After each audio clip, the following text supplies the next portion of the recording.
How's it going, YouTube? Andreas here. It's time to grind it up from $24 to $1,000 in no longer than 30 days in my new Bankroll Challenge. I've just started today and you can follow my entire progress on twitch.tv/AndreasFröhlich. It's in the description below. And also on Instagram with the same handle, you can find it in the description. Now, today I want to actually show you what happened during the first day, show you the biggest pots and how I want to basically do this challenge and what my bankroll management approach is. Let's have a look at it together. Now you can see here that the way I look at it, we're starting with $24. Why 24? Because it's basically 12 tables and of no limit to zoom, which I started out today.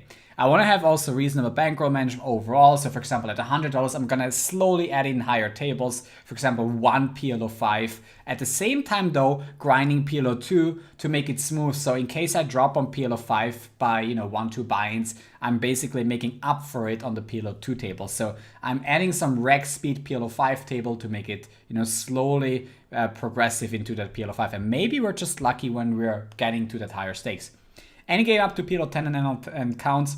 I'm not allowed to just, try to fire up NL10, NL25 and PLO25, being at $500 and just try to luck box it in the last moment. That's not how it goes. Also in MTTs, $5 is a maximum as a buy or a $2 rebuy is also possible. I'm going to limit myself to 30 days, as I said. And rakeback, I'm going to count it as 10% because I'm going to play in the deal and I'm also going to play, promotions such as card hunt, etc. It should be realistically more than 10% with chess, etc. Especially when I play the card hunt, being a little bit over $500. So I'm going to count it as 10% flat rakeback. Now on day one, I actually managed to win $30. I ran also over EV, which is quite nice. And now the new bankroll for tomorrow, for the next day, is going to be $55. Let's have a look at, here's just the Instagram where I also post this post. Let's have a look at, what happened today. And, the first hands, they started off, quite nicely when I launched the stream for the first hour this morning. And we can have a look actually at the biggest pots of today. Now, here this is one of the PLO hands where I double suited aces, squeeze it to 34 cents, and on the flop the money goes in, and as he has an overpair and gets cooled here on the flop with his equity, we win a nice $5 pot. Check 10 suited here, opening under the gun, calling the 3-bet, definitely, not necessarily standard. I didn't know at the time what he was 3-betting. And I did go ahead and check jam the turn. Not, fully happy with the hand, but it's, yeah, whatever. It's still okay to go ahead for this play. Probably should also just check call and then see whether he lost the river. But also the fact that there's two flushes that they have a pair and a gutter and a flush, I thought the check jamming was going to be fine. Unfortunately, right into top set. Now here, I actually go ahead and limp behind another limper. And then, fortunately, get that set. And, get stacks in here against ace king, which is quite lucky. Here, raising the aces, getting in a 4-bet, flopping decent with almost 60% and scooping this one as well. Here, I actually complete the action in the big blind, having pocket sixes and just decide to lead out on the flop, trying to build a pot. Do the same on the turn. I actually get quite some money in here. And on the river, I go ahead and jam. And he calls me with the ace-10 and the ace of diamonds, which is nice. So we stack another person here. Raising up to 9 cent here with the ace-king, getting re-raised, and then jamming directly, getting called by the queen-8 suited, which we hold against. Pocket 10s here against, our pocket queens against pocket 10s. C-bet the flop, C-bet the turn, he min-raises, go ahead and jam. Getting the 98% equity in there. I was just hoping that he doesn't have king jack basically. There's a bunch of other 2-pairs that I'm beating at this point. And, fortunately he had just pocket 10s. Ace jack suited. Also raise calling here. And, the same again happens here where I ended up, just back calling the turn. Thought that, it was going to look much stronger when I bet small, but that probably doesn't apply on NL2. So yeah, the money goes in on the turn there with a flush draw against ace-king. And I think we lucked out there. So ace-king here again, where I bet call the flop. And then once he bets 90 cents, I thought I could get in the rest. Maybe I should just check call and let him commit the last 60 cents himself, which he actually doesn't, and surprised me a little bit. So he was actually fully bluffing. Aces here, again, 4-bet against a fishy player. Unfortunately, he does have the pots as left, where I still commit having the ace of spades and him having maybe a little bit less equity, being, you know, also me not having a king. I think it's just gonna be okay in a 4-bet pot where we need 33%, and we luck out, make the full house here, runner, pretty insane run. And then here we have the aces again, where we get it in against 2 players. And he has, unfortunately, the top set, so he beats us. And here we get pocket kings, 3-betting. He calls us with 6-5, and the money goes in on the flop. Easy game. Stack him here as well. Pocket sixes here, 3-way. Making the quads on a turn, betting on the smaller end. And then, you know, trying to get the maximum, I think, of 2 players. And I think betting myself is going to be the best solution here. Often they're gonna, you know, maybe if things go really wrong, he wants to check raise and then he checks behind because he has the second nuts or whatever. So I don't want that to happen. I actually get called by both here for the probably maximum payout. Somehow he just isolates me a little bit here, and I flop a set again, which is really insane. So I was really starting off with the heater today, and here I actually also got lucky with boating up on the river in case he had the flush, and I guess he didn't, because a lot of the times they're still gonna just, you know, call the flushes even though they know they are beat on NL2, and this time he didn't. Now, so this was an insane start, as you can see, running $7 over EV. And we're going to look at the second session, which didn't quite go all that well at first. As you can see, a long struggle. I was playing 4 tables of Zoom and some rec speed added. And, you know, for a long time, it just didn't go so well. I lost a lot of red line as well. Not really. Mostly having the blocker in PLO. And I actually switched to PLO here as well.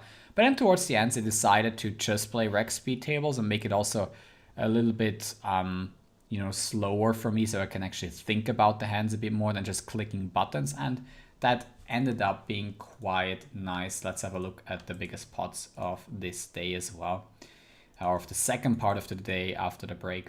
So go ahead and somehow get 3-way action with the 10, 6, 8, 9, 4-way actually, and peel the flop bet with a wrap. It's not quite the greatest because of the 4-way action and not closing the action. So this is also why these hands kind of don't do as well multi-way. But given the ranges that my opponents played, I thought it was going to be fine. Actually, also saw a clean turn. It's a non-heart. It's clear also that hearts are no good here when people give me action here on this flop. And this is a clean one. And we got lucky here on the turn, getting it in good again. And then in the end, you know, chopping it up, I guess, with this guy. Or what is that? No. Actually winning the main pot. He doesn't have the 8-9. Here, raise call on the lighter side, get in with the same hand almost. He has a bit of better dominating hand. This is also, again, why you want to have these dominating hands and not the hand I had, and you want to be tight under the gun, even on smaller stakes. Getting a multi-way spot here with a ace 10-9 deuce double suited. I thought that this call was going to be sometimes as strong as it is now. For example, top set, like here. And then otherwise, sometimes it's just going to fold some equity. I could just call here in position with a draw, which would have been fine as well. Especially because this guy often is gonna have aces at night. Basically, I'm on a complete draw. Yeah, so folding out equity is not really doing that much. So definitely don't have to raise here, and just call in position would have been better. And then on a turn, we would have picked another gut shot, which would have given us enough equity to, you know, continue chasing. Here we get the 10s double suited, c-bet, and fortunately get it in against 2 players where they both have, you know, a bit weaker draws. It's actually pretty sick that we only have 37%, given we have top set and an open and a straight draw, but, you know, that's PLO. And this time we luck out and, you know, scoop the entire pot again. Here we got our ace king 10-6 playing multi-way. bit debatable also that I'm basically shoving into so many players. Probably not so. Even on these stakes being, you know, basically I'm shoving into 3 players, by the way, also making it somewhat tougher for the deeper stacks. I thought that I was going to commit anyway, or I wanted to commit. So I was going to make it tough for them being deep with each other and trying to say, okay, I'm SPR1. I'm going to have 33% most of the time here, unless I'm just drawing a Stone Cold Dead against a 3-better.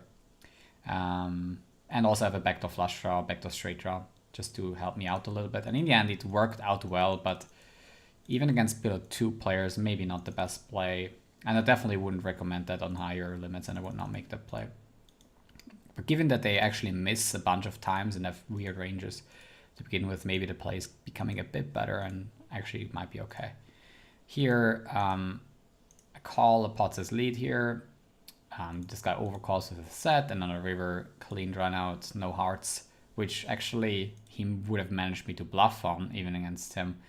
But yeah, the board is clean, and I call down with the second nuts, and we scoop another good pot. Here we actually make the 4s and 5s, which you check raise on the flop. Certainly that someone has a 10 here. On the turn, the ace is not a good card because of maybe this guy coming out having aces or ace 10. So I'm gonna let actually the short stack bet and decide that against him I'm still good here too often. I have to put in the rest of the money SPR 0.5, and there is only 25% and doesn't improve. So what happened here? We got the kings, 3-bet against them.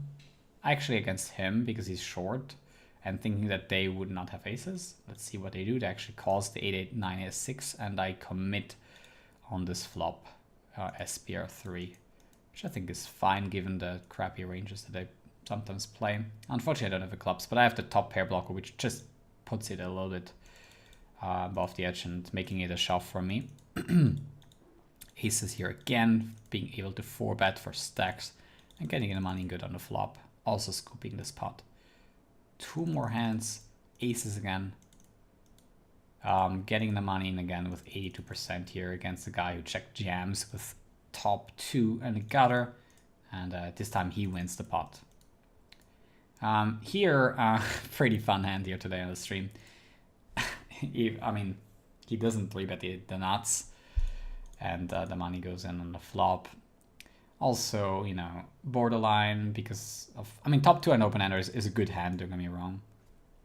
But if he has a very tight stack of range, I'm still going to be behind because he's going to have top 2 and spades. And I thought it was just going to be good enough. Maybe I should just shift for spades themselves and look whether that rolls off on the turn.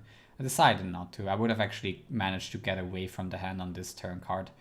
So if you want to be results oriented, that would be it. So hope you guys enjoyed this review, and I'm gonna continue, you know, as soon as possible. Maybe it's gonna be tomorrow, unless I want to play PLO 100 and 200 because the games are so good. Then I might not make it this stream out. I'm gonna decide how much, you know, I get, how much sleep I get, and you know, whether I have the motivation to do day 2 tomorrow or otherwise on Monday. Otherwise, it's basically the goal to make it from Monday to Thursday mostly that I'm grinding on these days because they are less high EV, or the EV is not as big on those days for playing higher stakes or playing my normal stakes. Okay, don't forget to hit the thumbs up down here and you know, leave a subscribe if you enjoyed this kind of content. And you know, I hope you see you guys on day 2 of the Bankroll Challenge. Over and out. This has been Andreas. See you guys next time.